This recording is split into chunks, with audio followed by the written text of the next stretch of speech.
بسم اللہ الرحمن الرحیم۔ آج ہم بات کریں گے کہ ایسے کون سے کھانے ہیں جن کی کمی سے ہمارے سر میں خشکی بنتی ہے، اور اس کے بچاؤ کے طریقے بھی ہم آخر میں بتائیں گے۔ ایسے وٹامنز بتائیں گے جن کی کمی کو آپ پورا کر کے اپنی ہمیشہ کے لیے بچا سکتے ہیں۔ سر کی جلد پر خشکی کا ہونا عام مسئلہ ہے جس کی شکایت تقریباً ہر کوئی ہی کرتا ہے۔ سر کی جلد پر خشکی مردہ خلیوں کے پھٹنے کی وجہ سے ہوتی ہے۔ یہ اکثر مالاسیزیا نامی فنگس کے زیادہ بڑھنے کے نتیجے میں ہوتا ہے، جس سے خارش اور جلن ہوتی ہے۔ خشکی بڑھنے کی اور بہت سی وجوہات ہیں، لیکن کچھ خوراک ایسی بھی ہوتی ہیں جو خشکی میں اضافے کا سبب بنتی ہیں۔ تو آج ہم انہی خوراک کا ذکر کریں گے۔ نمبر 1 پہ آتی ہے چینی اور پروسیسڈ فوڈز کا زیادہ استعمال۔ چینی اور پروسیسڈ فوڈز کا زیادہ استعمال سر کے جلد پر موجود مائکروجینز منہ کے توازن کو بگاڑ سکتا ہے، اور یہ مالاسیزیا کی نشوونما کو فروغ دیتا ہے، جس کی وجہ سے خشکی میں اضافہ ہوتا ہے۔ اگر آپ سر کی خشکی کو دور کرنا چاہتے ہیں تو شوگر، سوڈا جیسے کھانوں سے پرہیز کریں۔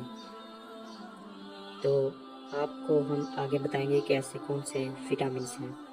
اور وٹامنز ہیں اومیگا 3 فیٹی ایسڈ کی ناکافی مقدار۔ اومیگا 3 فیٹی ایسڈ جلد کی صحت کو برقرار رکھنے میں اہم کردار ادا کرتے ہیں۔ اومیگا 3 سے بھرپور غذاؤں کا ناکافی استعمال سر کی خشکی کی وجہ بنتی ہے۔ اس کے لیے آپ کو چاہیے کہ مچھلی، السی کے بیج اور اخروٹ کا زیادہ سے زیادہ استعمال کریں۔ آگے ہم بات کریں گے کہ اور ایسا کون سا وٹامن ہے جس کی کمی کا مین باعث بنتی ہے خشکی میں۔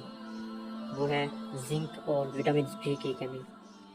زنک اور وٹامن بی کی کمی جو ہوتی ہے، زنک اور وٹامن B6، B7 اور B12 وہ اہم وٹامن ہیں جو جلد کے لیے انتہائی اہم ہیں۔ ان غذائی اجزاء میں کمی جلد کی نشوونما میں خلل ڈال سکتی ہے اور خشکی کی علامات کو بڑھا سکتی ہے۔